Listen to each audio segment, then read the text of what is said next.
see if I can join the SRL room in the interim.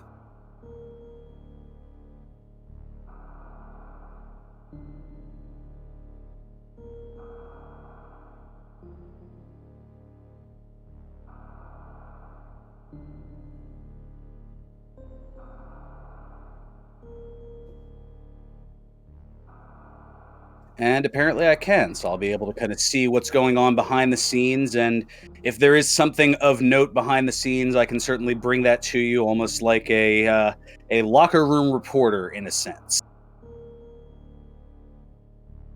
This also gives time for folks to file on in here. So we were set to start a couple of minutes ago. We were dealing with some technical difficulties on one of the runner's sides. And once that is squared away, then the countdown will occur and we will be underway. Again, it is OldManSunshine against Putzku up top. Both runners 0-3 thus far in the Swiss rounds. Mugick75 on the bottom left against Sapphron on the bottom right.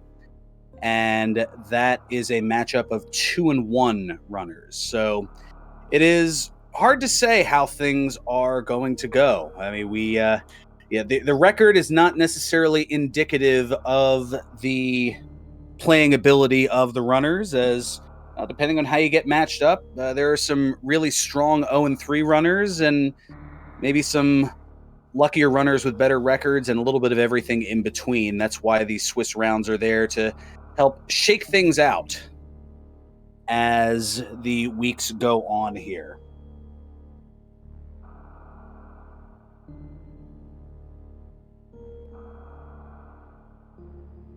Oh, and I do appreciate the kind words in chat. I'm glad that you were looking forward to hearing commentary from me, because apparently that makes one of us.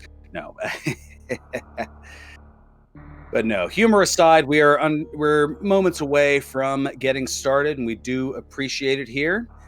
And also of note, well, there's going to be some more tournament action coming up a little later tonight. Actually, yes, this is one of 3 matchups we have here for you tonight, coming up at 9 p.m. Eastern, a little less than 2 hours from now. We have Phoenix down 23 against Desmus, and I should be here for the commentary of that alongside Shadow 42085. And then going deep into the night at 11 p.m. Eastern, we have Mr. Guy Average taking on Zero Lane. So those still coming your way here, and I believe, yes, we definitely have the 9 p.m. restreamed. We're working to see if we can get the 11 p.m. restreamed here for you.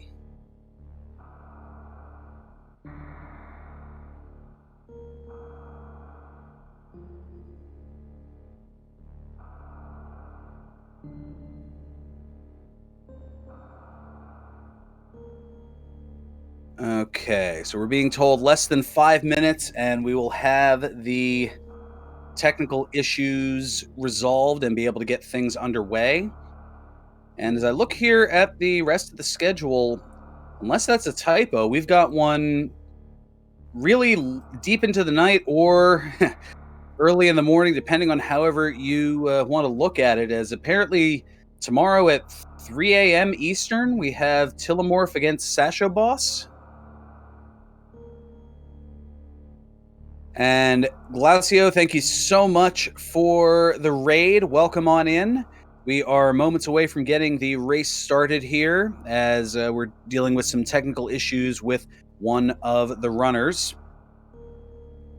I am Ferran Burgundy. I'll be bringing the action here to you. And once again, make sure to give all 4 of these runners a follow. I don't believe I've mentioned that as of yet, as, well, they're certainly going to bring the action to you, as you have seen over the course of the last 3.5 weeks here on Speedrunners Arena.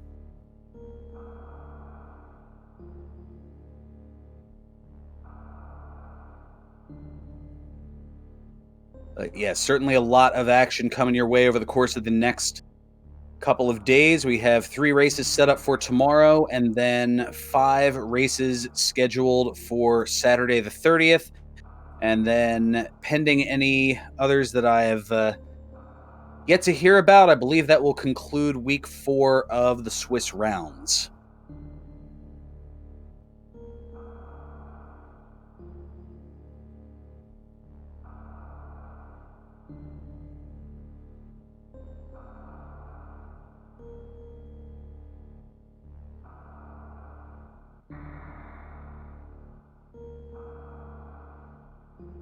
So a lot of questions to figure out here among the major items to be found. Will we? Oh, and we see a prediction has just gotten started here, so there'll be a little bit of time to go ahead and get that in. See if you can get a little more channel points into the realm.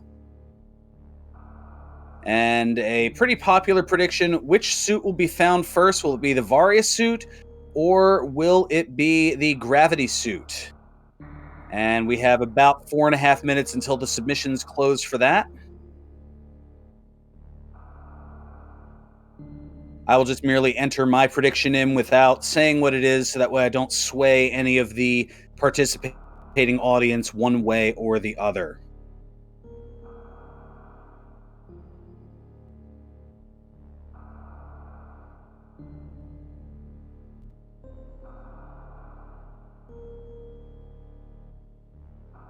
So about 4 minutes left for that prediction. Already a good 42,000 plus points in the pool thus far. And depending on how many vote in which direction, well, that will determine the ratio to which you'll be paid out.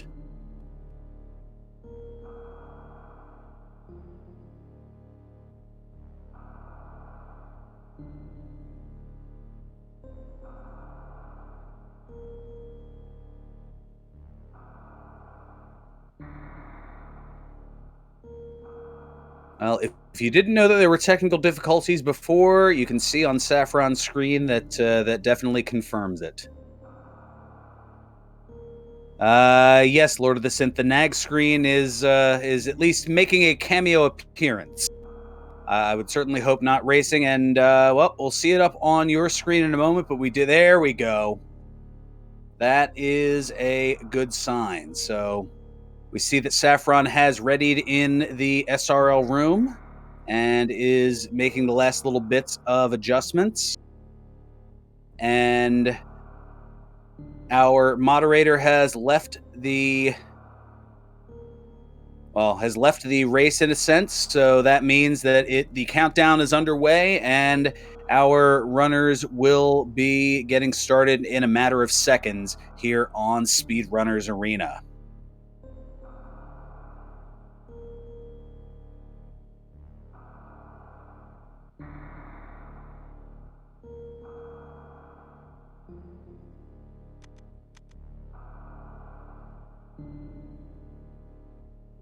So it looks like we have a little bit of a head start on Saffron's side, but that'll be balanced out throughout here.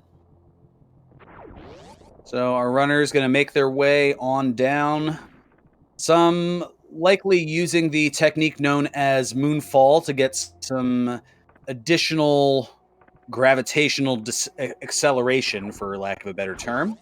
We're not going to get all sciencey on you here, but nonetheless, it saves a little bit of time as our runners all heading down the climb room over to the elevator to go from Criteria to Brinstar and over to the Morph Ball, which will be the first of 31 potential checks that our runners can eventually access. What they find along the way will determine where they can go. So Saffron with the Morph Ball to start. Mugick right there behind.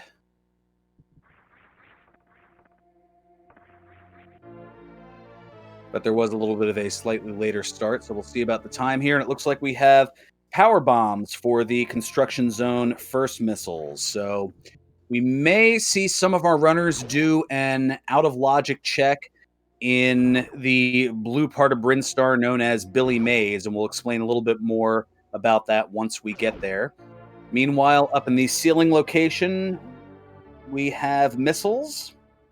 That is something that you're not expected to do as a beginner runner, as normally you need high jump boots to be able to access that, or space jump. And over to the right, we have super missiles.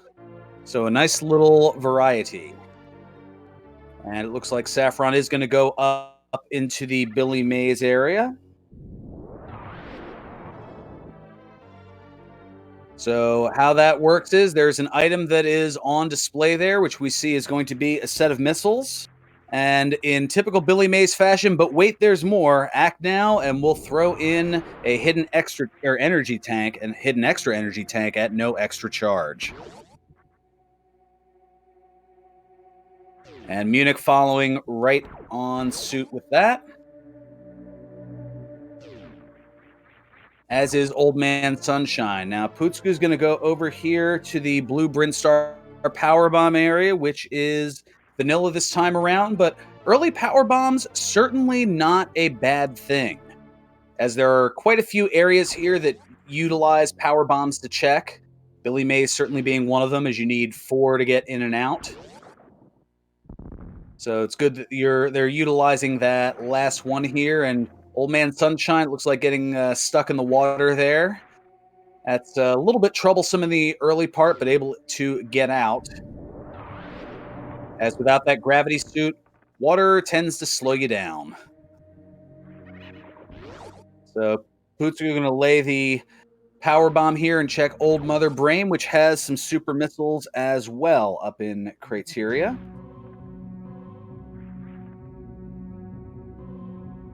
And it looks like all the rest of our runners are going to take the elevator back up to Crateria and more than likely check that pit room for the first of 13 potential checks in Crateria.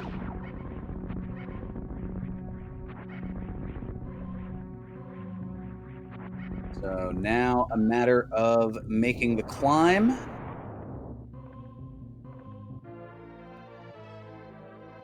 Putzku, the first to do that. Saffron's going to take a little bit of a detour here and check the climb supers or tower supers. So we'll get to at least have an idea of what is there. It's not accessible yet, as you most definitely need the speed booster to be able to get it. But it looks like an energy tank.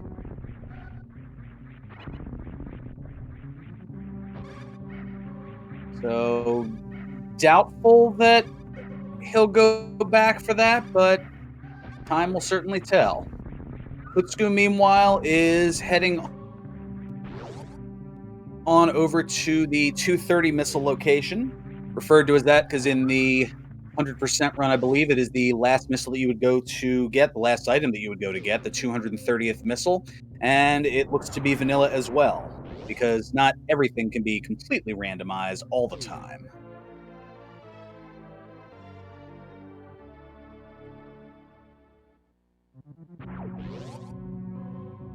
So about 5 minutes in here, and all of our runners taking a pretty similar path. Very little in the way of divergence, as now we see Munich heading on into the Bomb Chorizo area. And because they already have power bombs, it could be a lot of different things. And oh, it is vanilla bombs. So we're going to have a little bonus fight action, as we're going to have the Bomb Chorizo fight that you would only see in vanilla once you have bombs going into that room. So all 4 of our runners here are going to make quick work. All it takes is 2 super missiles to take out the Bomb Chorizo right in the chest there. And quick work being made by all 4 of our runners. So early bombs is kind of a double-edged sword, as that does put a lot of the higher elevation areas into logic with infinite bomb jumps. But as you can see on Munich's side, you can also, if you're a bit more skilled, do very specifically timed wall jumps there. and you can get right on up there without having to do so. Sapphron, meanwhile, is going to utilize the infinite bomb jump and make his way up to the landing site power bomb location. So now we've got a little bit of variance, as meanwhile up top in the Terminator room, we have a set of missiles. And this is going to be fun to try to catch an eye on everything here. So up in the back of Gauntlet, we have a power bomb and supers.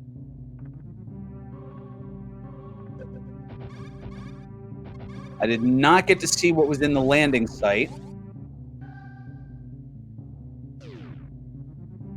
And we have missiles in the front of Gauntlet. Okay. And supers were at the landing site. All right. So nothing as far as the items that you see highlighted on the tracker for our Forerunners. It's pretty much just been all ammunition here in the early going. And Mugick is playing a little dicey here with just 22 energy. Has to play it very carefully. Meanwhile,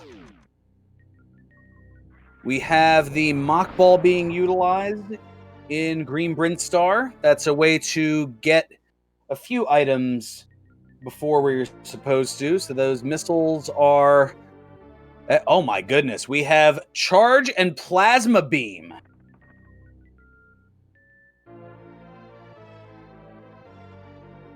That is wild. And then the Grappling Beam as well. I said there wasn't much highlighted on the board, and all of a sudden we get 3 items and 3 checks.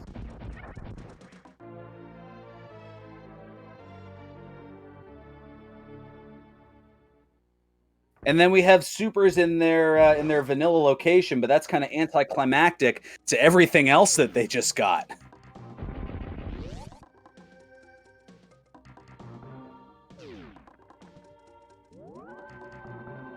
So less than 10 minutes in, yeah, none of the items are required to finish in logic, so speed could be anywhere. That's a good point made in chat by Phoenix Down 23. So those are just more luxury items, is probably a good way to describe them. So now OldManSunshine going to head into Edacoons. Putzku going to go ahead and make a save.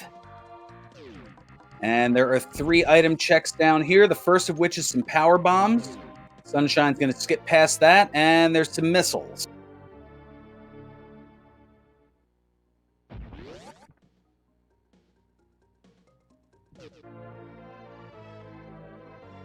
And get them on the way out. Exactly. They're not required items, but they are certainly fancy. And it looks like our bottom 2 runners are going to gather their wealth in just a moment of Plasma Charge and Grapple Beam. And Essie, thank you so much for the 2-month subscription here to Speedrunners Arena. Thank you for the Prime. Yeah, that is certainly a very beneficial room, to say the least. And now, up here in Edacoons, let's see what the last item is. Supers.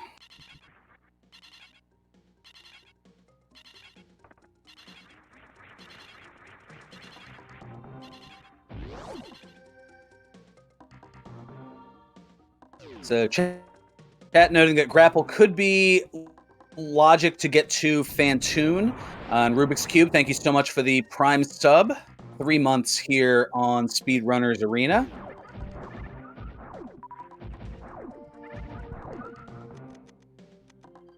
As now OldManSunshine going to head into Pink Brinstar.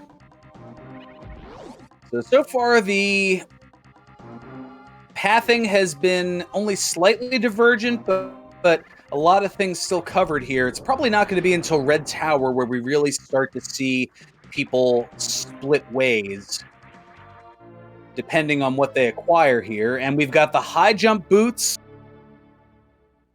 up at the top, Missile and Pink Brinstar.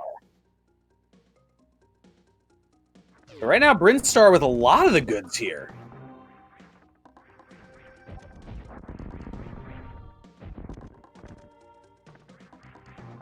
And now we're going to the Pink Brinstar power bomb room, known as Mission Impossible, as there's a way to grab the item and then go back up the ceiling without having to go through this rolling traversed route.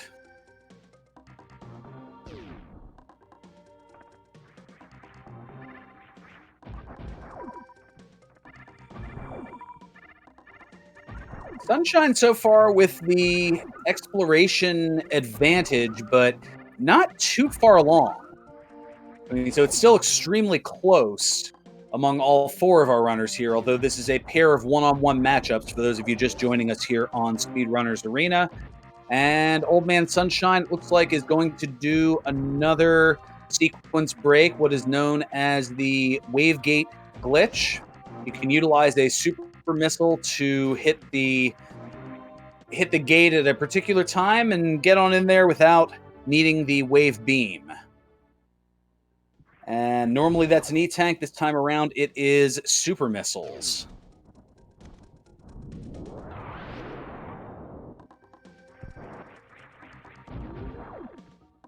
Oh, in Munich we see restarting here. Was there a death that I had missed?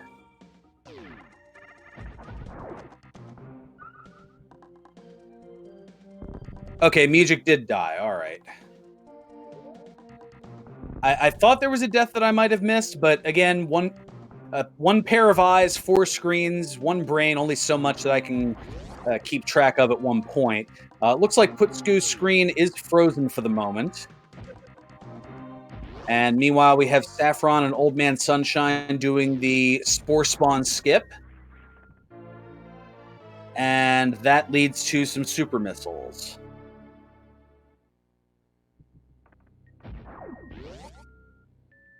Oh, goodness. So that death is going to set Mugick behind.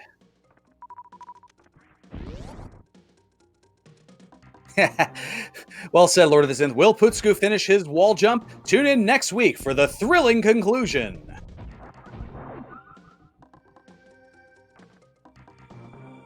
Same SMRAT time, same SMRAT channel.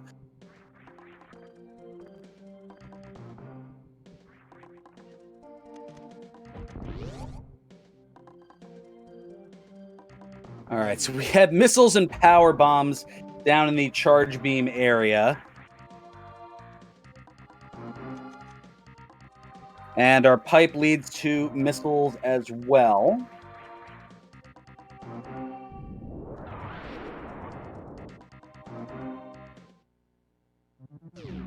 And OldManSunshine is going to head into Blue Brinstar, presumably to pick up the power bombs left behind, or at least to check it out here.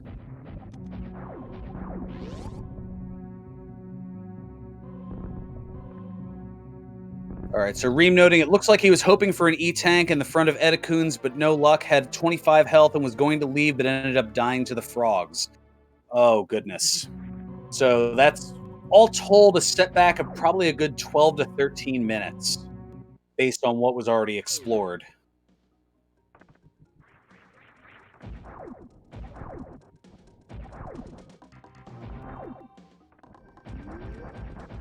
So with some decent memory, it can certainly save a few checks. So maybe it won't ultimately be 12 minutes as all things go along here. And it looks like Sapphron is going to be the first to Red Tower and is going to be making the climb to go up. Now, is Sunshine? Nope, Sunshine's going to go down, so that way I've got a lot more to pay attention to. But they have no way of knowing who's going to be doing what.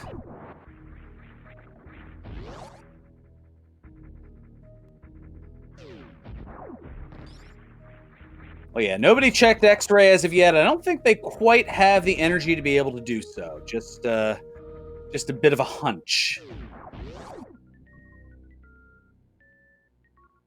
So over in the Spazer location, just some missiles and a power bomb and missiles down in the Alpha room.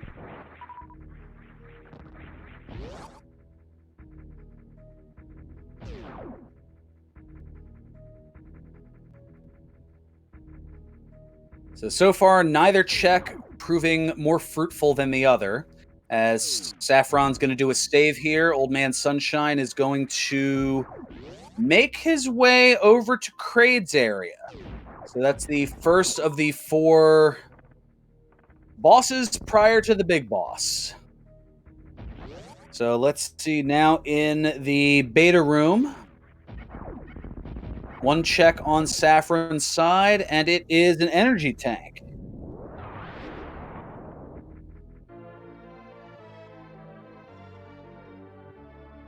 Meanwhile, an E-tank in the Kraid hidden missile location.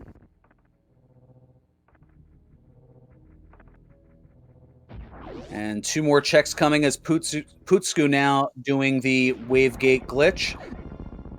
Mugick fighting the bomb chorizo once again.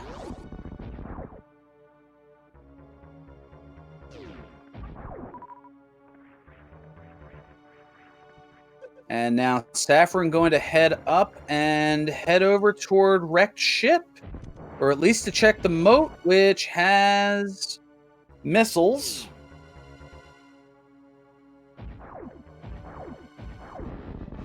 Yeah, still have yet to find a suit here 18 minutes in, as OldManSunshine going to give us our first boss fight. Well, there we go. There is Varia's suit at the mermaid missile location.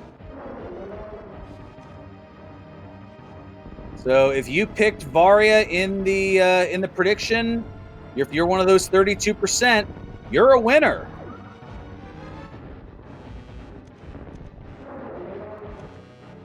I will say that's what I picked, so that just netted me a good 93.50. So we have a stand-up. We have the stand-up for Kraid. No Kraid quick kill there on OldManSunshine's side. And an energy tank.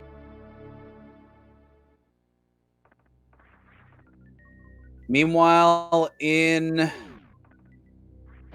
wrecked ship, Sapphron finds some super missiles at the spooky location.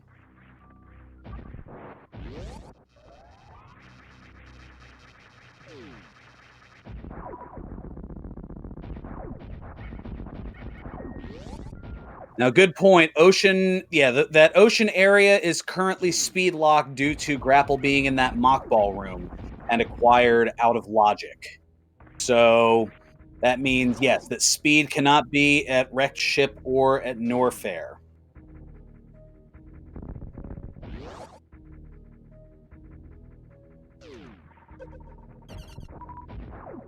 All right, so we have the Fantoon fight over. Well, there we go. Speed Booster is at the Kraid E-Tank location. So OldManSunshine finding that.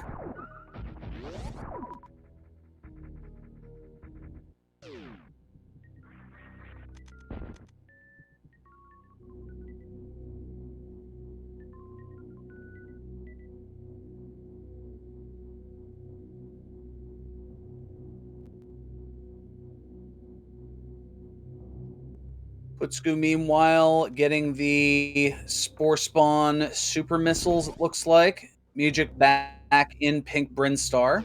And OldManSunshine is going to get the first of 3 checks down here in the high jump boots area. So there's an energy tank. And I believe that's its vanilla location. Some power bombs at the high jump boot spot. And Ice to see you. We've got the ice beam up in the high jump missiles. And that is always a pleasant find. Meanwhile, Sapphron has taken care of Fantoon and has lit up wrecked ship, and that leads to a few checks. We'll see how many of them he opts to do, though, as there are certainly different strategies as to how much of clearing there is here.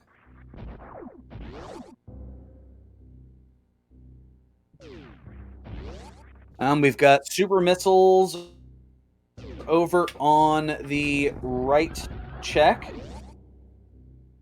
So that is vanilla. We'll see about the left check on Saffron's side in just a moment.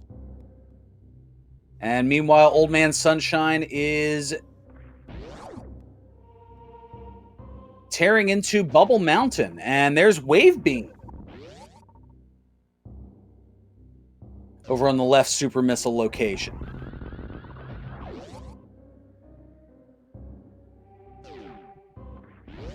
Now, I didn't see what check he went for there, but whatever it was something undesirable as he quickly noped out of there.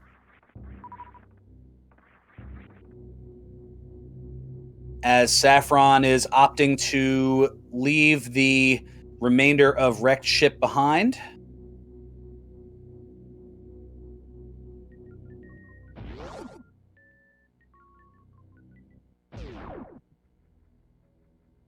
It looks like trying to get a check at that upper area, and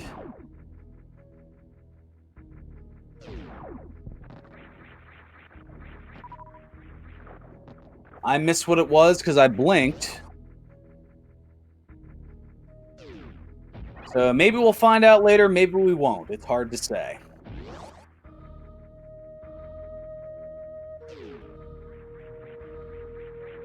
Oh, well, thank you. Chad, I do appreciate your assistance here and additional pair of eyes or set of eyes, as this is definitely something...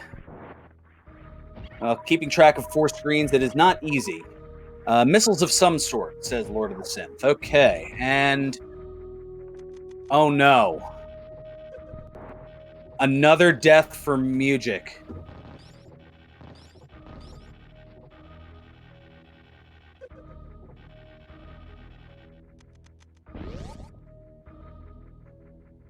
Oh, was it to the side hoppers in... oh, yes it was. I was quickly looking at the replay there. The side hoppers in the Wavegate room. Okay, normal missiles confirmed. Thank you, Reem.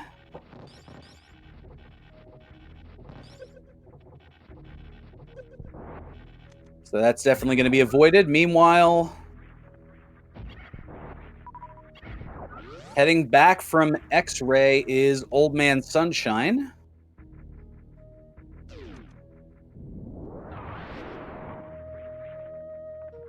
And X-Ray just had some missiles.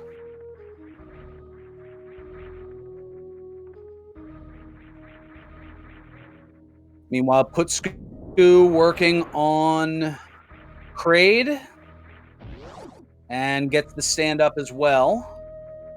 Don't worry, I can't do the Kraid quick kill either.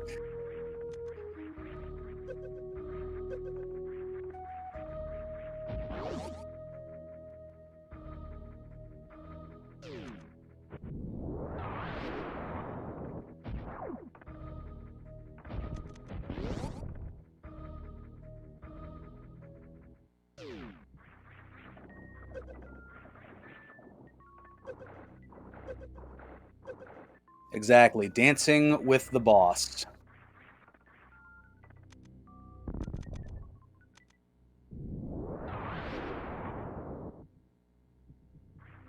So now Saffron going to head on over to Kraid as Putzku finishes up. And this has to be... I mean, you have to imagine... I mean, I can't even imagine what's going through Mugick's mind. Having the 2 deaths at this point and essentially starting over here once again 25 minutes in. Saffron standing up with Kraid as well.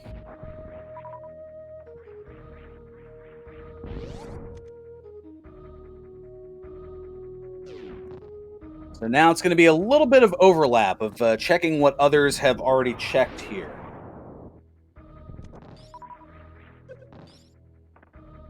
As Old Man Sunshine now in the Alpha and Beta area in the upper part of Red Tower. Putzku now going to head on over and be really glad to have acquired that speed booster.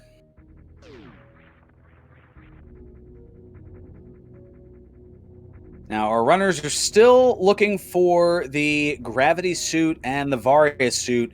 Saffron, the only ones who find Varia, and we know that it was speed locked, as the speed puts the green Brinstar location where grapple beam was found into logic, and then the grapple beam can be used to cross over the moat into the wrecked ship area, and the mermaid missiles location is where the Varia suit was. And now Saffron is going to go and get his speed booster. So OldManSunshine using his speed to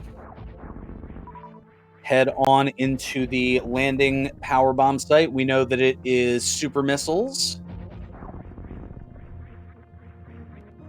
As Putzku now is down in Upper Norfair and is going to pick up the power bombs and be thrilled to find ice in a moment.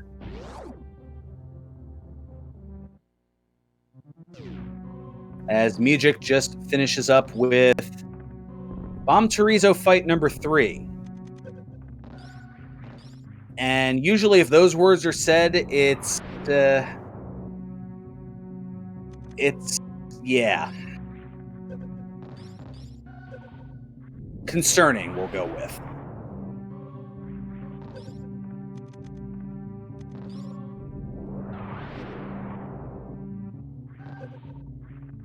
So Sapphron had gone and done a couple of the checks over here in Upper Norfair. The ice spot looks like has missiles and missiles as well. So neither of those really ideal. But the time you ignore them is the time that there's something there.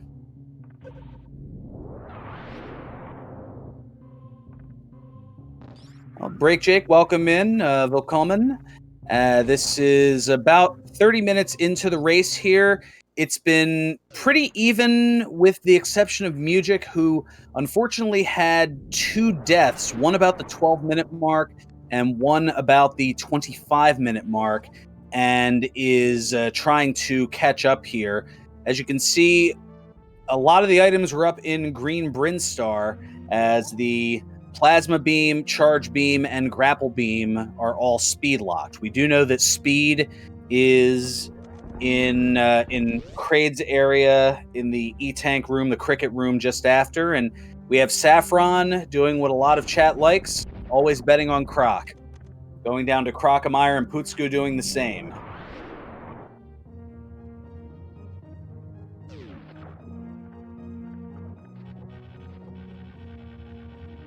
So we're going to take a look here. We've got power bombs over on the Croc E-Tank.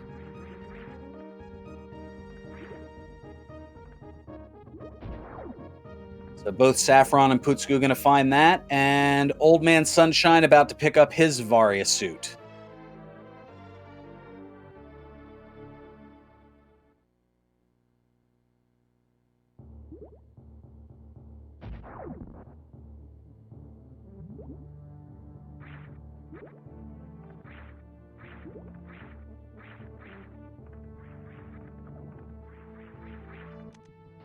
So 4 more checks down in this area of Croc. We'll see how they go as Mugick heads into the Spore Spawn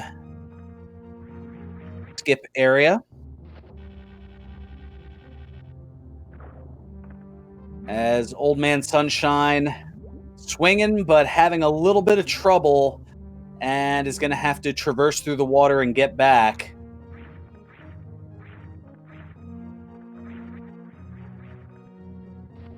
Get back to where he first swung,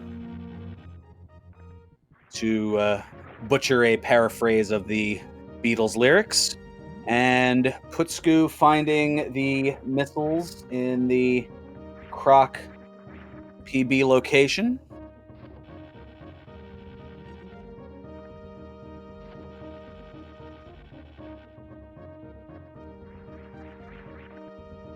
All All right, so we have super missiles at the grapple beam location.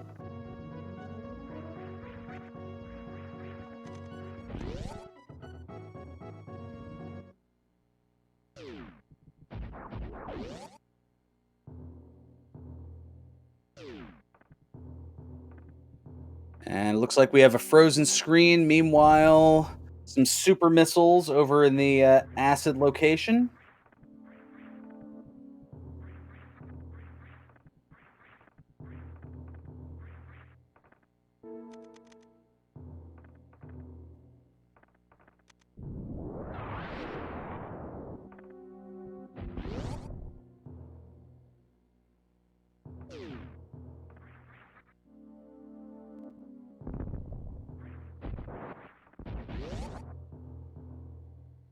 And I look well. Okay. So that was vanilla. So we now have OldManSunshine on the Phantoon fight.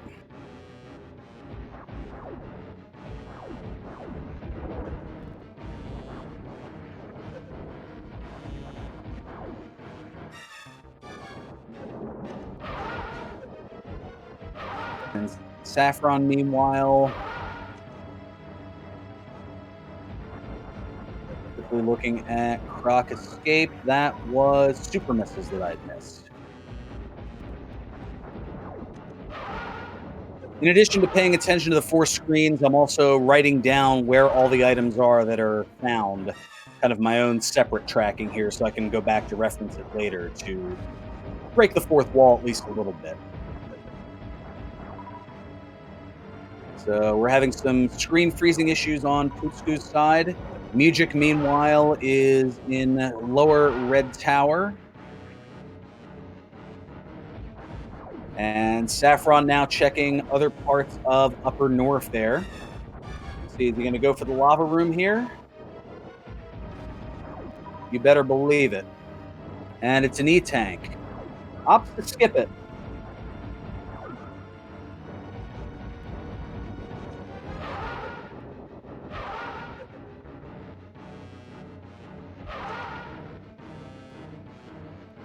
And OldManSunshine finishing off Phantoon. Meanwhile, a reserve tank in the bubble missiles location. And as a lot of runners tend to do, just going to leave that on behind. Meanwhile, 3 checks up here. We've got missiles in the green door. And then 2 more checks in North Fair Reserve.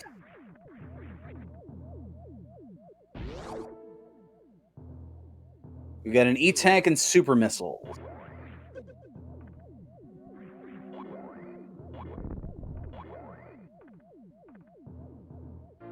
So just like that, between all of our runners, we've got a good portion of Upper North Fair as well as Criteria and Brinstar checked. Yeah, 2 more checks at Wave and 2 at Speed.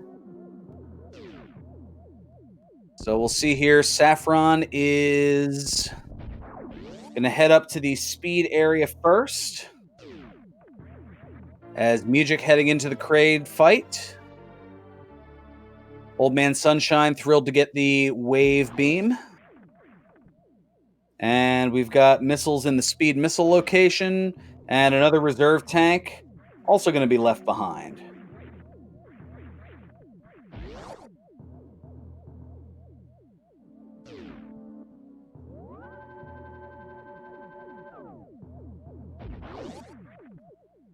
And Mugick takes care of Kraid, also with a stand-up. And now into the Wave area is Sapphron.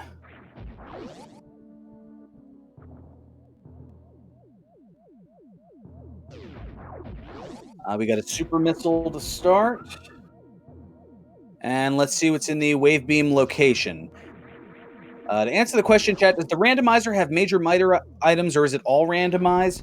It's all randomized, but within logic. You're not expected to do any. You're not expected to do any special tricks to be able to access anything, so it's very beginner friendly. However, with this tournament, you are going to see practically all of our runners emanating some sort of sequence breaking tricks along the way. And you can see there with the exclamation point SMRAT, it gives a much much simpler explanation, or kind of a concise explanation, I should say. So we have Mugick picking up the speed booster, and OldManSunshine going to give us a check into something new here, and it's super missiles, and we're going to get a reset.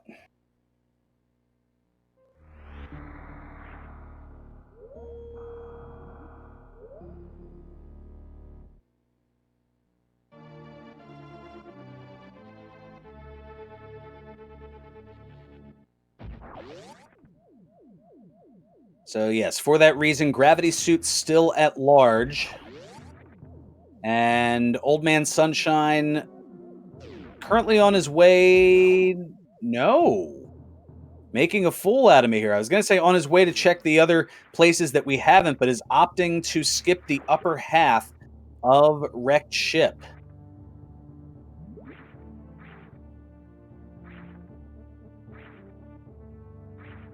No. Climb Supers was already looked at by Sapphron and was an energy tank. See, that's why I take the notes, so I can go back and look and say, oh no, it's at this. So in case there's any guesses as to where things are. I mean, at this point, the only criteria location that has not been checked is missiles in the sky, because nobody has taken that upper path of Wrecked Ship. The 4 checks in the upper part of Wrecked Ship are not checked. Attic, the reserve, as well as the gravity suit and grav missiles. And the only Bryn Star not yet checked is Waterway, because that requires a gravity suit. So yeah, I'm thinking top of Wrecked Ship is probably going to be where to go. It's just none of our runners have opted to do so as of yet. We have gotten all 20 checks of Upper Norfair already taken care of.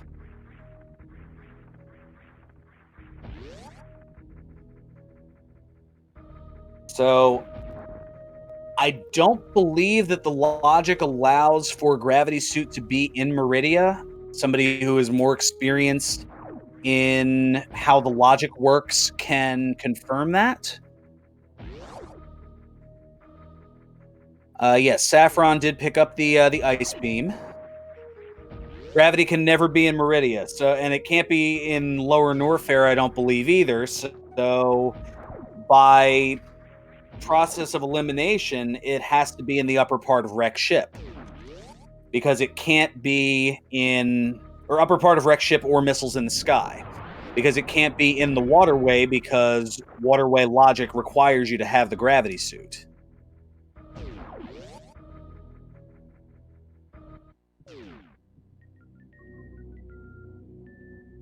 The question is, who will be the first to head that way? Okay, that is confirmed. See, I've got a good bit of knowledge of the game itself. It's just the little logic nuances. I try to avoid using that word, because in the little time that I've been here, I feel like logic is used in this community almost as much as the Smurfs use the word Smurf. So I try to use it sparingly.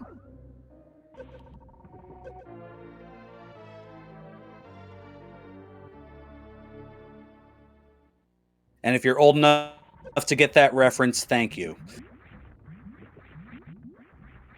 So OldManSunshine is passing the lava check. And Sapphron, meanwhile, is back in Wrecked Ship, so is going to take a look in the attic here.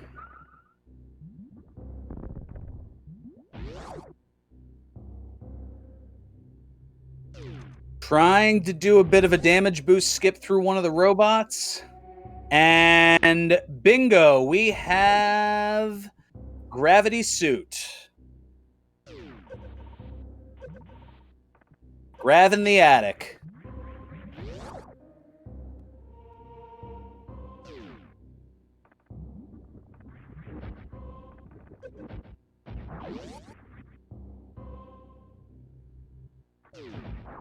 And that looks to be go mode for Saffron. Yeah, with a super missile for good measure. Exactly. Yeah, exactly. A very frustrated, angry gravity grab, to say the least. So now it's going to be a matter of how quickly do our runners up top head over or head back over, in Old Man Sunshine's case, to the wrecked ship.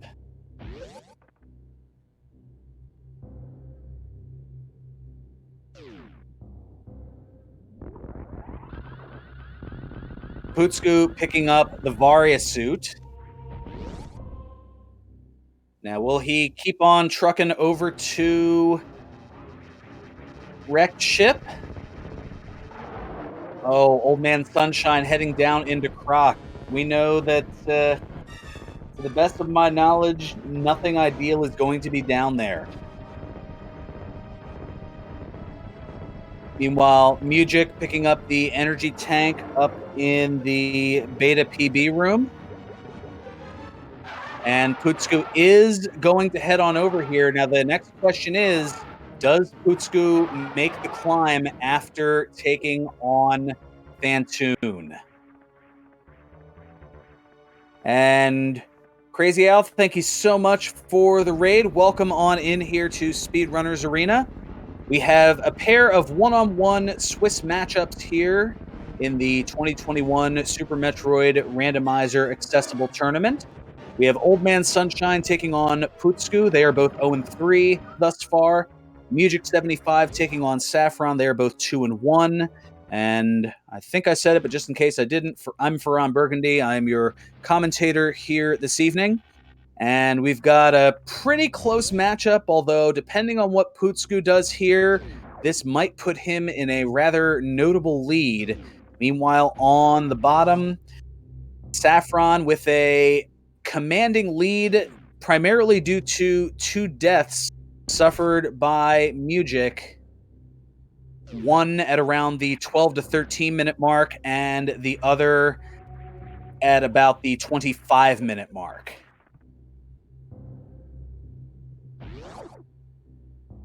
As far as items of note, Varia's suit was at the Mermaid Missiles location.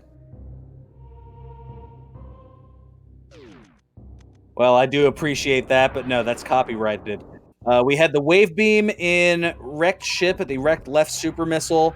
Gravity suit is in the attic in wrecked ship, and that's what our runners were looking for here. Although Saffron at this point already found that and is heading on down to Lower Norfair, the first of our runners to do so. It turns out that Green Brinstar had a lot of nice luxuries, as the grapple beam, plasma beam, and charge beam were all in the Brinstar reserve area. High jump boots were in the pink Brinstar upper missiles, pretty easily accessible. The speed booster was in the Kraid cricket room. And the ice beam was at high jump missiles.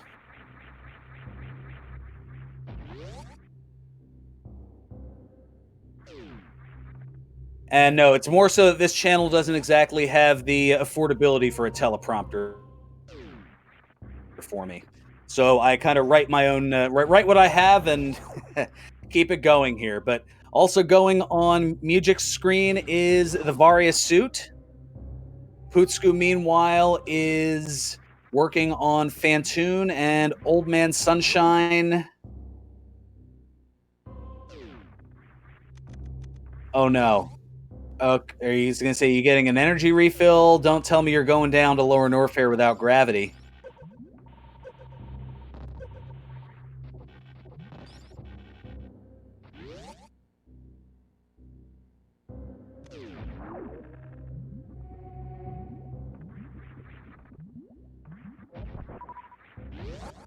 Oh, that's right. Wave goes out there, and then he can go ahead and climb up. All right. Phew. I was a little worried.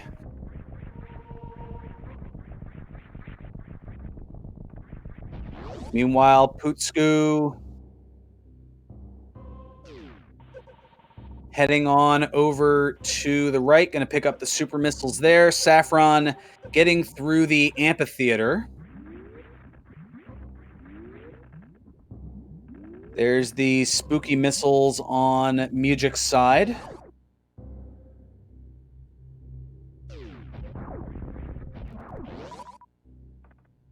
Now, if Mugick does opt to climb wrecked ship, that can catch him up pretty significantly here.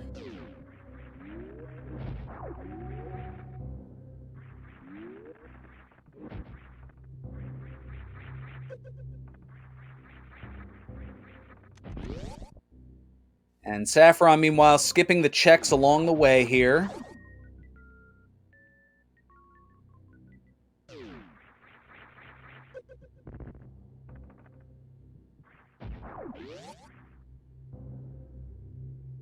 Now, good point. He does have speed booster, no reason to skip wreck ship, but stranger things have happened. We'll just put it that way.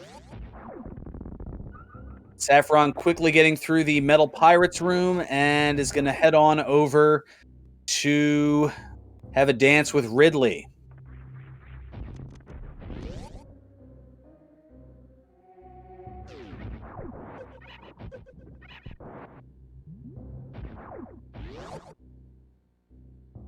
OldManSunshine now heading over into the speed booster area. And Putzku, I believe, is going to head on left here from what we can see from the frozen screen, and will be happy to grab the wave beam.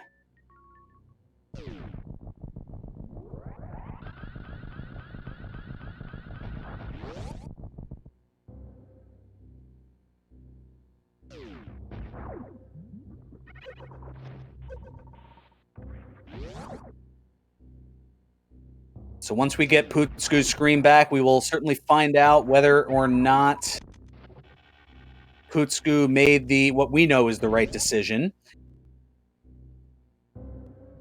Meanwhile, Sapphron has taken care of Ridley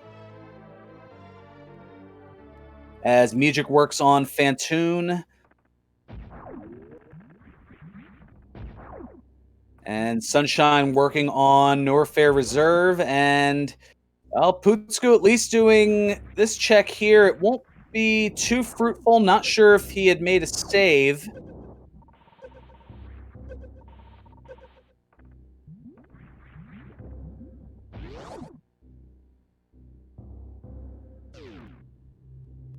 Oh, and Mugick just taking care of Phantoon, but making it dicey with just 63 energy left.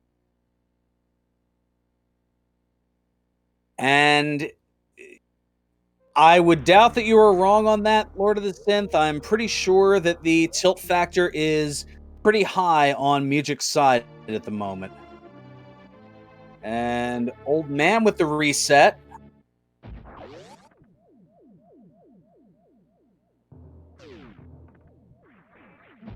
And that reset is back in wrecked ship, so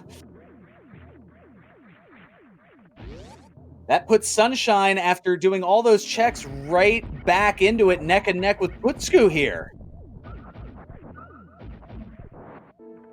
That was a brilliant play. And good memory knowing where that reset was.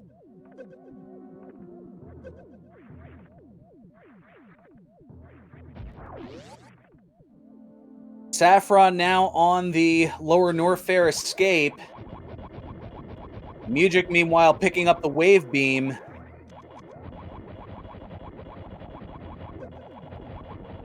Putzku still having some frozen screen issues here, and we do see the Three Musketeers room. That's got an energy tank.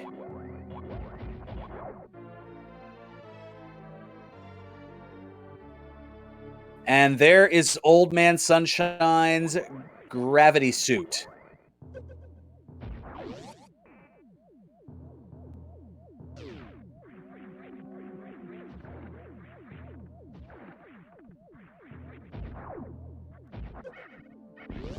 So Putzku going to make the climb here, but it's not going to be too terribly far behind here. It's still neck and neck with OldManSunshine, who is opting to do a couple of more checks out here.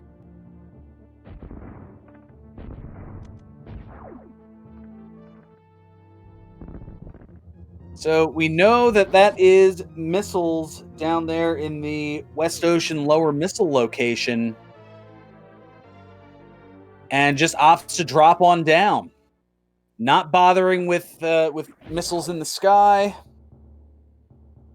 Probably knows, all right, I've got what I need, and Putzku now finding it maybe about a minute or so later. Mugick, meanwhile, having some challenges with this room, which, given after the spiky wall of death, and there's the reset.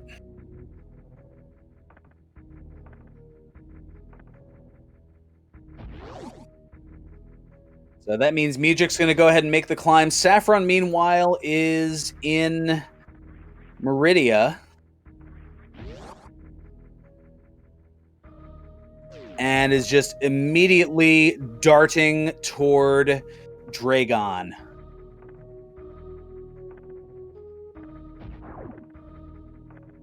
I know we had hoped for an X-ray find and maybe a microwave using the charged plasma and X-ray, but not this seed.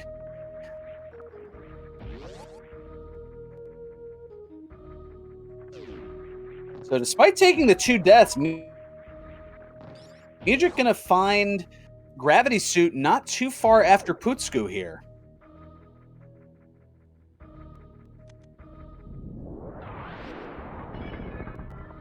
So Sapphron on the Bot Wound fight, and in the time that it took for me to say that, finishes Bot Wound off. Yeah, there are still a couple of items pre-Dragon, including some missiles that he just runs right on past.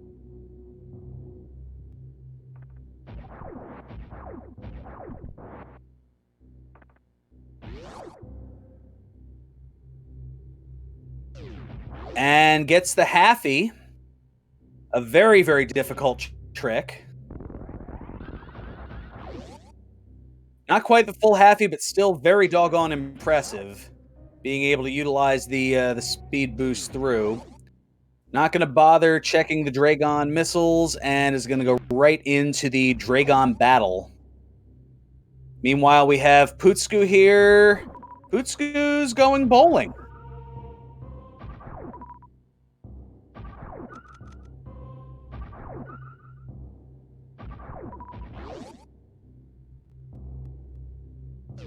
So we're going to see a couple of checks there with that.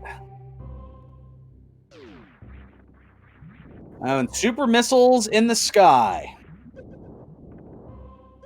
That answers that question. Thank you, Mugick.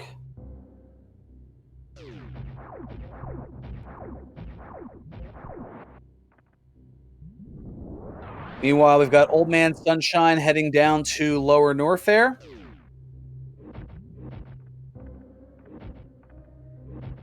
As Sapphron working on and taking out Dragon. We've got super missiles.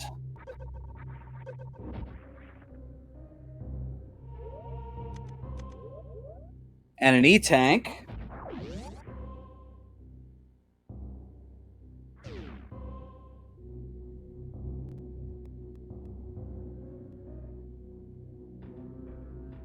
And we'll see about the Gravity Vanilla location in just a moment.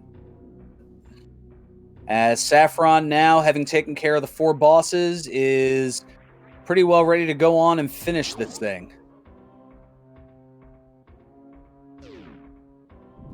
And we've got missiles in the Gravity Suit spot.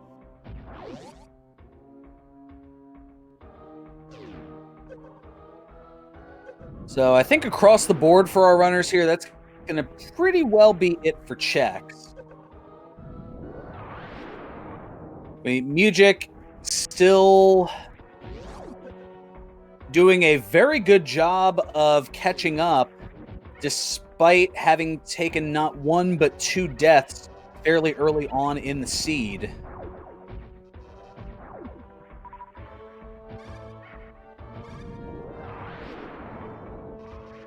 As OldManSunshine in the worst room in the game.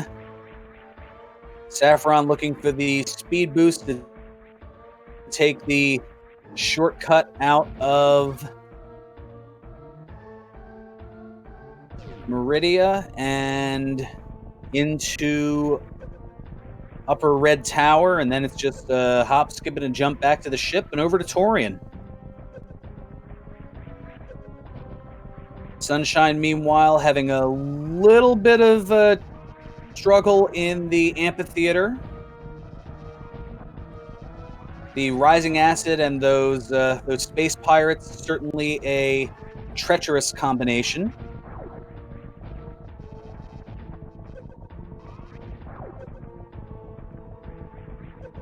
It could be treacherous.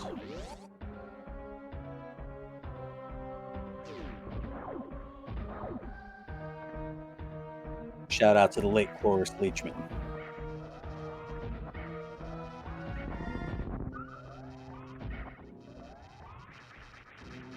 So Sapphron is heading on over to Torian, just plowing through the Terminator room. Never picked up the Terminator item. Okay, some bonus missiles.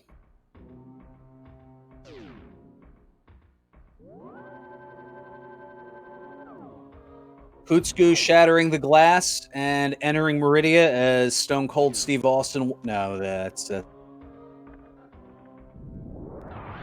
whole different reference there.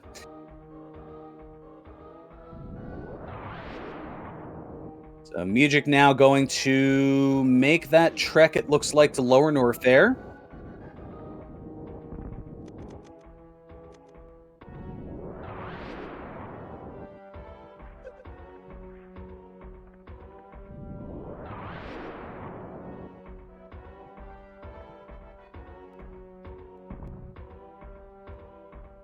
The energy a little less than preferable here, just 128 on Sunshine's side.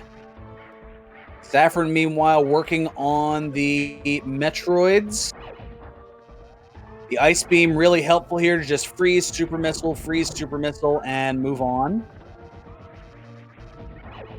And now just the one more set of them here. Definitely preferable to the 3 power bomb method if they grab a hold of you.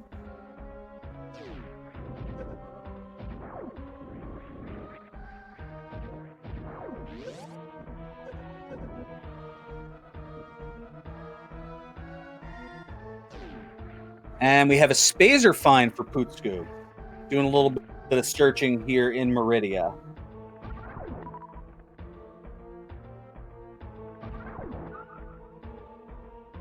And having to switch back to Plasma.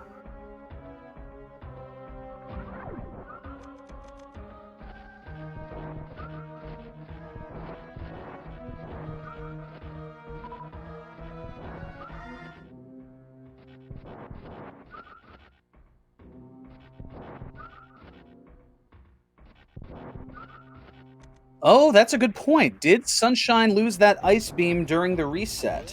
Was high jump missiles part of the search? Well, I guess we'll find out in due time.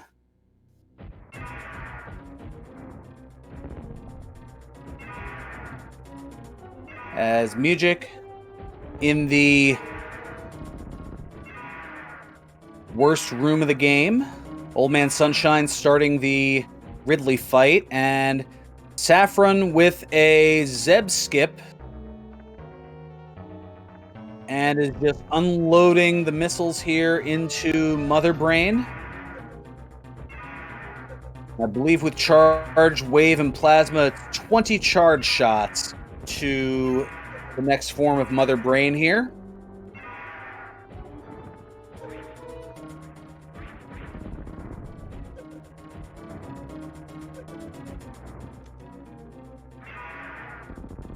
Oh, we've got a space jump find over on Putzku's end. Up in the false wall of the beach.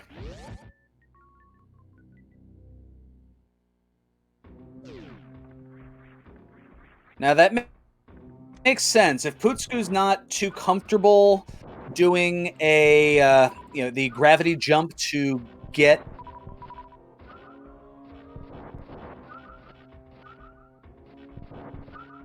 up is something that space jump is generally required for, and our other three runners had done some sequence breaking tricks to get past those.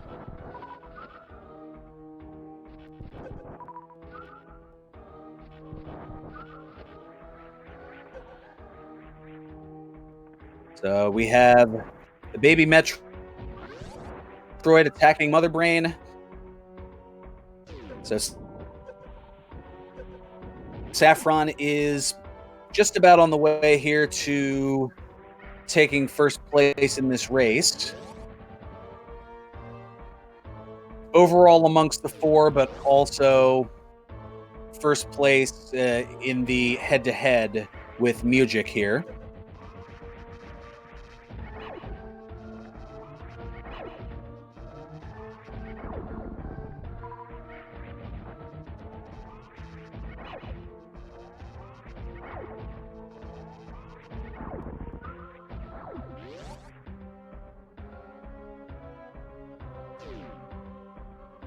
And now there's a little bit of debate with chat as to whether OldManSunshine had the ice beam prior to the reset.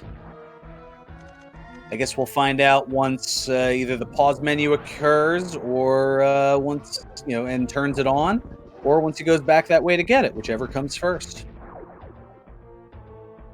So we have Rainbow Beam on Saffron's side. Mugick is now heading into Ridley's lair.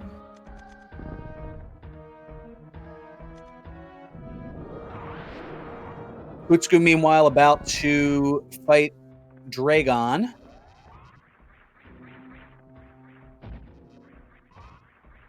And yes, that is a good point in chat. Mugick, despite taking 2 deaths that wiped probably a good 25 minutes of time, Mugick has made up for it in spades.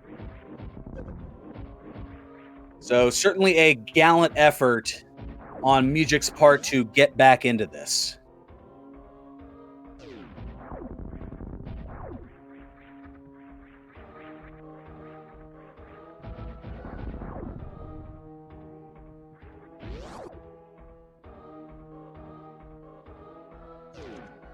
And just some checks along the way, so at least a couple of close by ones there, opting not to grab that reserve that was at the Spring Ball Maze Missiles location. Gonna skip the E-Tank at the Three Musketeers locale. But meanwhile, Sapphron just about finishing the escape here. Get out your GGs in chat as Sapphron is going to take first place with an official SRL time of 65 minutes and 30 seconds.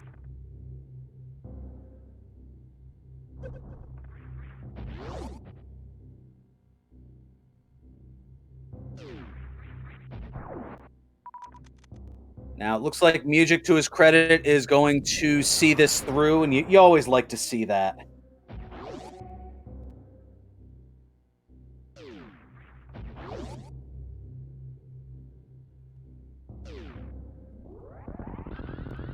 Now, again, this is not a 4-way race, so that is going to move Sapphron to 3-1 and Mugick to 2-2 heading into week 5 of the Swiss rounds. OldManSunshine and Putzku, they are still vying against one another to gather their first victory here in the Swiss rounds. And we're being told that Sapphron will be joining us here in the broadcast booth and has done just that. GG, Sapphron. Congratulations. Moving thank to you. 1. Oh, God. I was so scared during the last 10 minutes. So with that full Norfair clear, I was super scared, and I saw I saw gravity where it was, and I was like, oh great. I was thinking like Mugick's totally ahead. I'm gonna lose this race. but I tried to play the best that I could, and I guess it paid off. Did anything happen to him? Well, that's just was I didn't want to interrupt, but that was just what I was going to relay. Mugick had not one but two deaths. Oh, One man. around the 12-minute mark. The other was around the 25-minute mark, and both of those reset him back to the beginning. Oh, man. Yeah, one of them was in the. I think the second one was in the. Was thanks to the side hoppers in the Wavegate glitch room. Ouch. And the first, I am trying to recall, but that was almost an hour ago, and a lot has happened. If it was And like I'm trying to pay 13 attention minutes to 4 in, streams. it was probably like screens. it was Oh, it probably was in around the same Etacoons. area. Yeah, there we It go. was in Etacoons. That's what it was. He had very little energy, and the frogs got him. I was pretty close there, but I managed to maneuver, I guess, well enough. Yeah, no, I mean, to Mugick's credit, he has done a heck of a job getting back into it despite those two major setbacks, just having finished Ridley and is currently on the Norfair escape. Nice, gotcha. Did he sorry for interrupting. Do you know where did he clear wrecked ship firstly? When he did finally get to wrecked ship, because it was the third time was the charm in that regard. Yes, he did go up wreck ship first, and that made up a lot of the time. Gotcha. And was able to get gravity up in the attic. And well, so much for my hopes for microwave as I'm looking at the credits here. As X-Ray was at it's at the Spring Ball location. Yeah, I'm forgetting. Shack Tool. Shack Tool, thank you. Yes, so always something you want at Shack Tool. Just it never fails. Although a few people bet on Croc, and this time Croc did not deliver.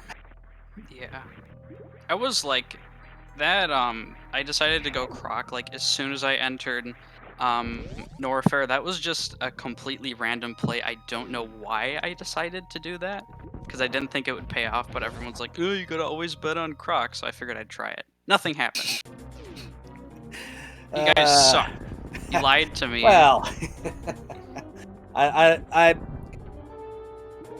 wouldn't take it too much to heart as when it comes to exactly when it comes to certain chat demands, there can be a bit of fickleness. And yes, chat noting here. Can we talk about Mock Ballroom? Yeah, I was about to say that. 3 beams, incredible. Yeah, grapple, plasma, and charge all in just in a nice little package there. It's one of the prettier sights that you seldom get to see, but you love to see it. All right, well that's pretty much all I have to say. All right, so yeah, moving to 3 and 1. Mugick's going to go to 2 and 2 here, but congratulations, GG, and we look forward to seeing more action from you and the rest of the runners here in the upcoming rounds. Me too. All right, thank you so much, Sapphron. So, GG once again to Sapphron. Let's take a look at the action that is going on here. So we can confirm, looking at the pause there, that OldManSunshine does in fact have the ice beam, so we can go ahead and have that updated based on the pause menu there. As he is now making his way out of the game.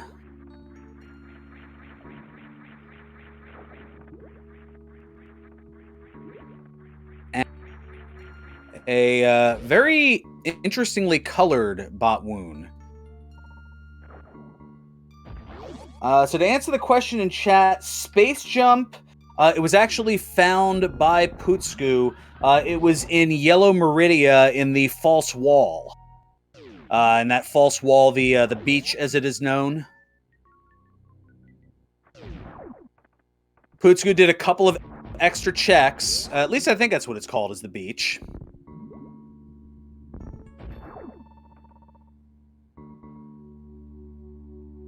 I know that there are a lot of nicknames names for a lot of the locations, so that's why I went with the official Yellow Meridia false wall and figured that, I think I've heard people refer to it as the beach.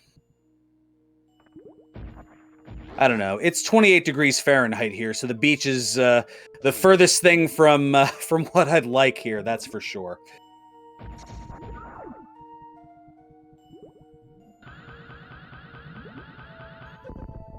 Or about -2 for those in the rest of the world who use Celsius. Maybe -3. I'm not the greatest at conversions. Come visit Phoenix. I will keep that in mind. I do like that dry heat. It was like 3 degrees Fahrenheit here this morning, but yes, enough of the enough of the look at the weather. Now let's get back to the Super Metroid sport that we have going on here. As OldManSunshine doing some gravity jumps here to get to the upper area and is heading on out. And is going to be our next over to Torian.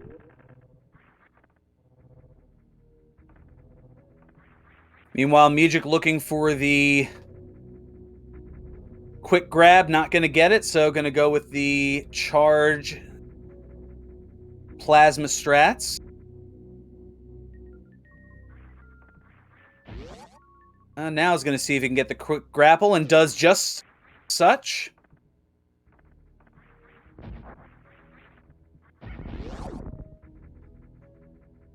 And that takes out Dragon over on Mugick's side. So now we've got a farming of energy and supplies here on Putzku's side, as OldManSunshine going to save here at the ship and will make his way down to Torian.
Just taking care of a couple of things behind the scenes here as Putzku working on Ridley, OldManSunshine on the Metroids, and Mugick making the climb out of Meridia, and I would imagine is next into Torian.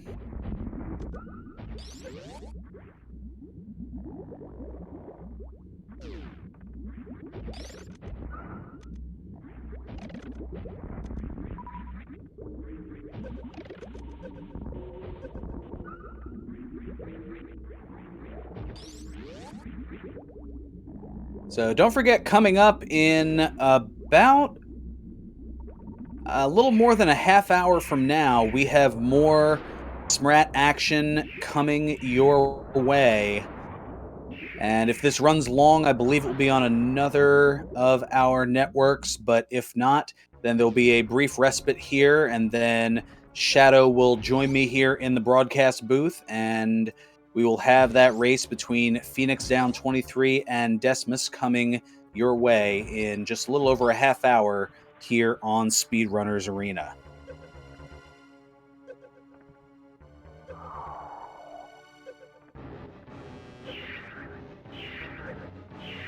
So Sunshine in the baby room.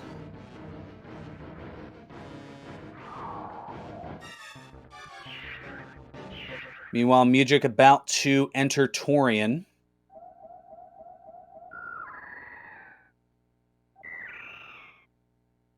Now, again, considering that Mugick had not one but 2 deaths, the fact that he is entering Torian here at 117 is just, it speaks volumes to his ability and resilience.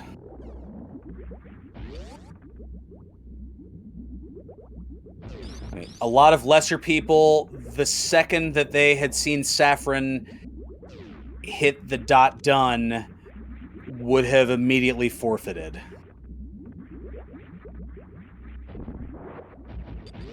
Probably myself included, if we're going to be honest.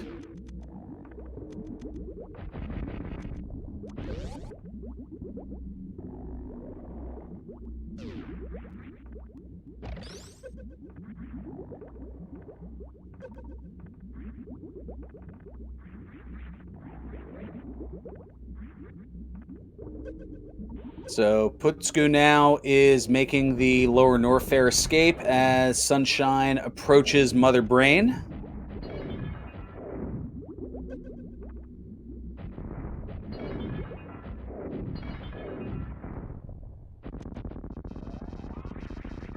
And Mugick, meanwhile, is in the baby room.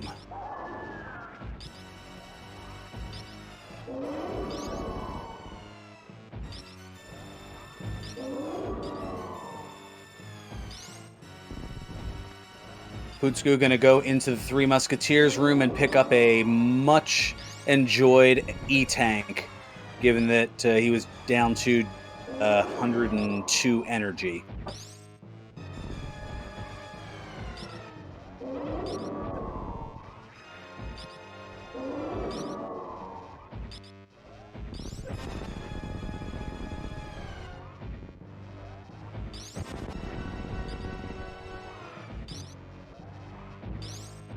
So Mugick going to get the refill and head on to the final fight here. Sunshine is getting the beam. And then after the lengthy cutscene, we'll have the escape.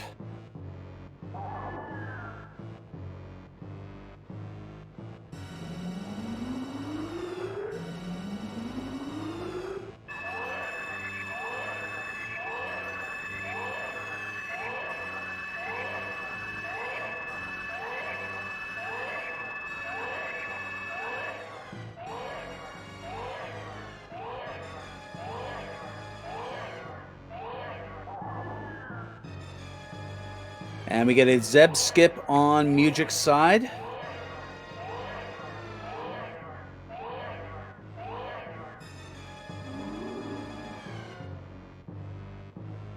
And yes, fair play here. Make sure to give all 4 of our runners a follow. OldManSunshine 20, as well as Putzku, Mugick75, and Sapphron XD. They have certainly given you a lot of great action here tonight.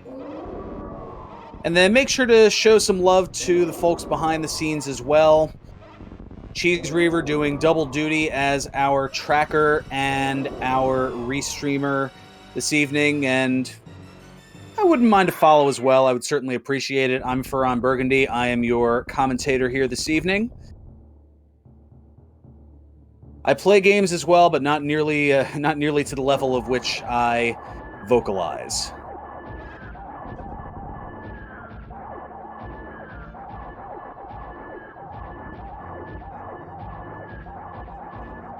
All right, Mugick gonna want to be a little careful here after getting hit by the catch-up as it's known, but looks like is just in the right spot and is gonna take enough damage here.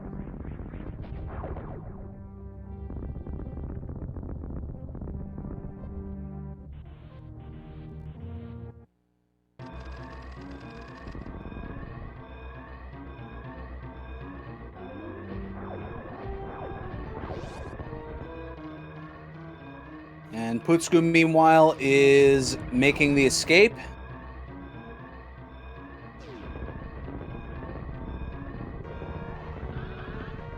And Mr. D. Drake, thank you so much for the raid. Welcome on in here to Speedrunners Arena. We are mostly through this pair of races here in the Super Metroid Randomizer Accessible Tournament, but fret not, as we have more race action coming your way in a little under a half hour from now. I'm Ferran Burgundy. I've been the verbal voice of this venture here. So we have OldManSunshine making the escape out of Torian, and should be finishing up in probably about another minute. Mugick, meanwhile, is on the final cutscene, and then we'll have his escape. Putzku, meanwhile, is about to enter Torian. And Sapphron has already finished and took first place, besting Mugick with the official time of 1 hour, 5 minutes, and 30 seconds. And get ready to get out your GGs in chat for OldManSunshine, who is going to get his first victory of the Swiss rounds and go to 1-3 with an official SRL time of 1 hour, 23 minutes, and 16 seconds.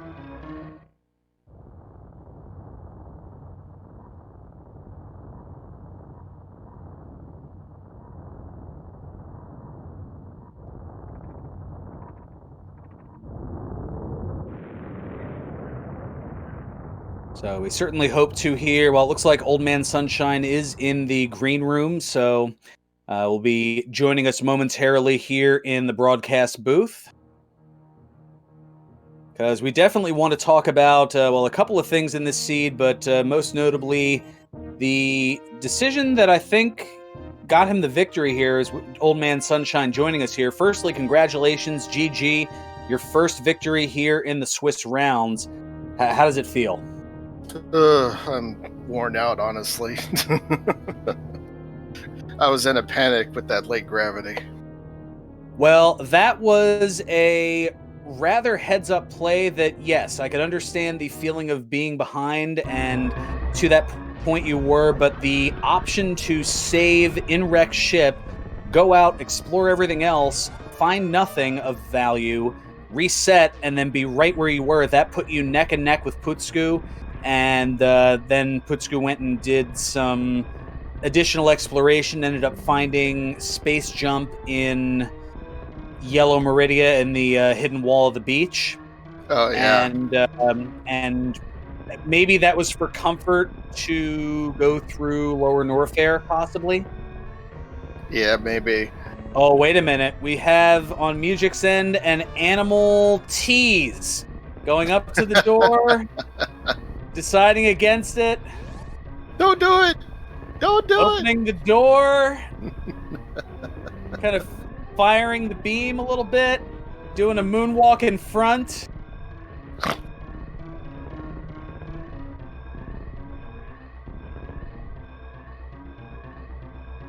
And then walking in. Shooting the door. Hey, there you go. Looks like shooting the animals. And making the escape.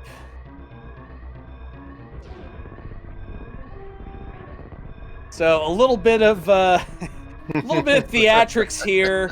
Mugick having a heck of a time, taking 2 deaths within the first 25 minutes. Oy. One about 12 to 13 minutes into the Edakun's frogs, and then another death about that same time later, or that same length of time later, to the side hoppers in the Wavegate glitch room. Yeah. I flirted with death a few times myself. But that notwithstanding, get out your GGs for Mugick, who will take 3rd overall, who will fall short to Sapphron, but still gave a gallant effort with an official time of 1 hour, 26 minutes, and 12 seconds. And with that difference of roughly 20 minutes and change, you figure those 2 deaths pretty much had to have been the difference. Mm-hmm. But yes, the I guess did you remember that you had saved at Rex ship? I mean, what was your? Yes, that was on purpose. That In was on fact, purpose. Okay. I had to remind myself the entire way down not to save because just in case something like that would happen. In fact, that's why at Croc I had to, go all the way back once I got to the end. I was like, okay, I didn't save, so I have to go all the way back and check everything else. So you had to intentionally double back in that regard. Yeah. Okay, that makes a lot of sense. Now, to turn to something a little bit on the brighter end of things, what goes through your mind less than 5 minutes in, and you go into into Green Brinstar, and all of a sudden, staring you in the face are the grapple beam, the plasma beam, and the charge beam. Yeah, I did get a chuckle out of that. It's like, okay, there's my mother brain ammo, and the what do you call it? The grapple beam is starting to point at Rex ship, but I'm gonna go down first. And that ended up being well, there wasn't. I can't remember, where was Speed Booster at. Speed Booster was at Kraid's E-Tank. Right, The cricket room. Yeah, and then I just dipped down into Norfair, and I was pretty sure, yep, okay, let's go on back up to the Rex ship. And we have Mugick joining us here as well. Gallant effort, to say the least. I mean, that had to have been... I'm looking at your screen here. I couldn't help it. I hope somebody gets that. I get it. We were just talking about that before the race. Oh, okay. But yes, I mean, ultimately the two deaths look to have been the difference. But you did a heck of a job of, well, one, persisting through, because as I mentioned it during chat, that I feel like I, along with a lot of people, the minute or the second that Sapphron dunned, I would have thrown the forfeit. I would have waved the white flag, but you opted not to. And I mean, that in itself is commendable, but you made up a lot of ground in a short period of time. Oh, I did. I thought I was way behind. I got really nervous, especially after the first death, and then after the second death, I was just like, okay, let me just finish this seed. Yeah, no, I mean, I mean, it wasn't something where you were. I'm trying to find a positive way to say it. I mean, you weren't going to necessarily overtake, but you definitely, the lost time, you definitely found ways to cut into the lead fairly significantly. Well, I was surprised that I actually remembered where most of the items were. Usually after a death, I just forget. I get nervous. I forget where everything was. So that really helped me with making up some time. Sure. Well, that, and I think one of the bigger things, you made a decision that none of the other three runners initially made. You decided to go through more of Wrecked Ship, and you were able to find gravity at a much quicker rate than your opponents. Well, than your direct opponent, and and your two on-screen opponents as well, who were facing one another. Right. Well, that was a decision. I was in Wrecked Ship, and I was just feeling like this is one of those mean seeds, and watch gravity be somewhere in Wrecked Ship, and it just paid off. Well, the logic seemed to dictate that, as we were talking just as you came in the room about the trifecta of the grapple beam, plasma beam, and charge beam all being in Green Brinstar. So that alone, it feels like it was pointing toward Wrecked Ship, and lo and behold, the Varia suit was in the Mermaid Missiles location, and it just goes to show everything was kind of pointing in that direction, and everybody said, "Nah, we're going to go the other way." Except you. Right. That honestly, that might have something to do with the deaths, because I did feel behind I didn't feel as much pressure. I kind of knew like, okay, well, I'm probably not going to win this one, so let me just, take my chances with Wreck Ship.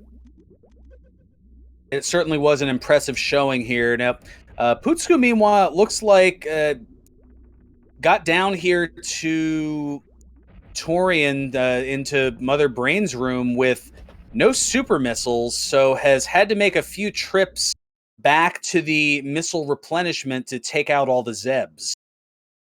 Mm. Oh wow, that's an annoying grind. Oh yeah.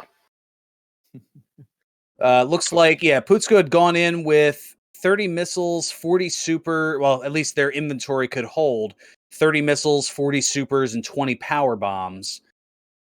But somewhere along the way, in the madness of the two of you finishing, I don't know if Putzku just didn't opt for a refill, figuring, I've got charge, plasma, wave, and ice, I'm good. Right. It's hard to say.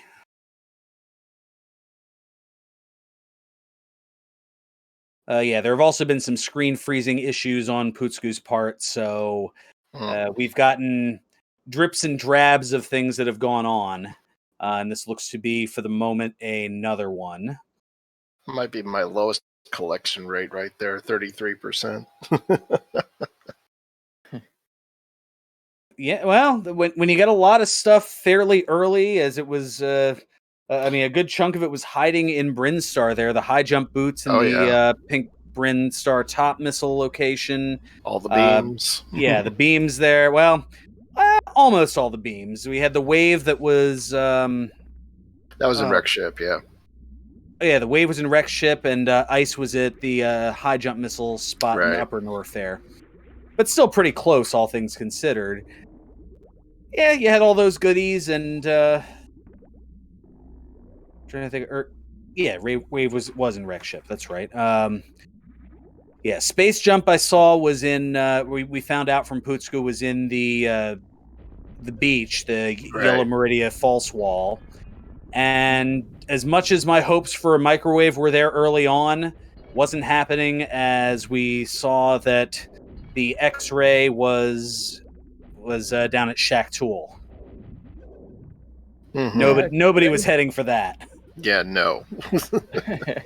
I think Screw Attack was in one of the sand pits as well. That was going to be my question. If I remember the credits properly. Oof. Oh no! Well, it looks like Putzku has forfeited from the race, realizing that apparently the ammo was not enough to get the job done, and is just bathing in the acid and going down to 0. Had enough grinding for those missiles, having to go back and forth like that. Yeah, but from what I'm being told, Putzku is a newer runner. Their first Swiss match was their first rando, according to chat. So this is only so this is very much a learning curve. Well, like a learning wall. Gotta climb it. Yes, exactly. A learning wall climb. No, that is very apropos. So, Sunshine, you're going to move to 1 and 3 in the Swiss brackets. Yeah. Mugick, you're going to move to 2 and 2, and I would say a very dangerous 2 and 2 player. Oh, I've never considered myself dangerous, but if you say so, Phil. I gotta hurry up and catch up so I can match you. And then lose, but well, it's hard to say, as you never know how these races are going to go. Looks like Putzku is going to decline an interview, as noting in the IRC room sleep time. I'm not sure where. Sleep? Yeah, I know. Yeah, I know. That's a funny little thing there. So I think that is about where we're going to wrap things up, but don't wander too far away, folks, as in about 13 minutes, we'll be right back on here with another SMRAT race. It's going to be Phoenix down 23 against Decimus.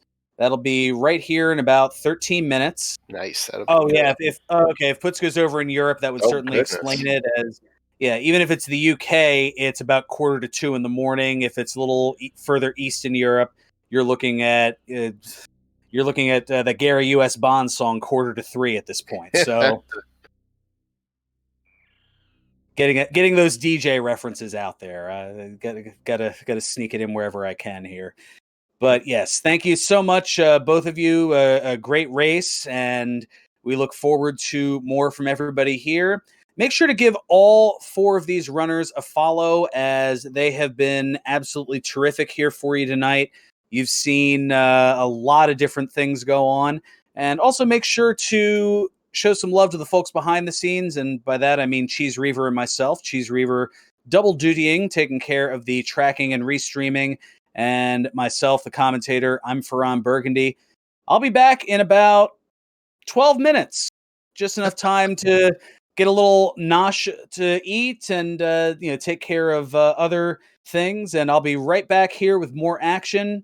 So for everybody here at Speedrunners Arena, don't wander too far until about a little more than 10 minutes from now. I'm Ferran Burgundy saying stay classy, my friends, stay safe, and see you next mission.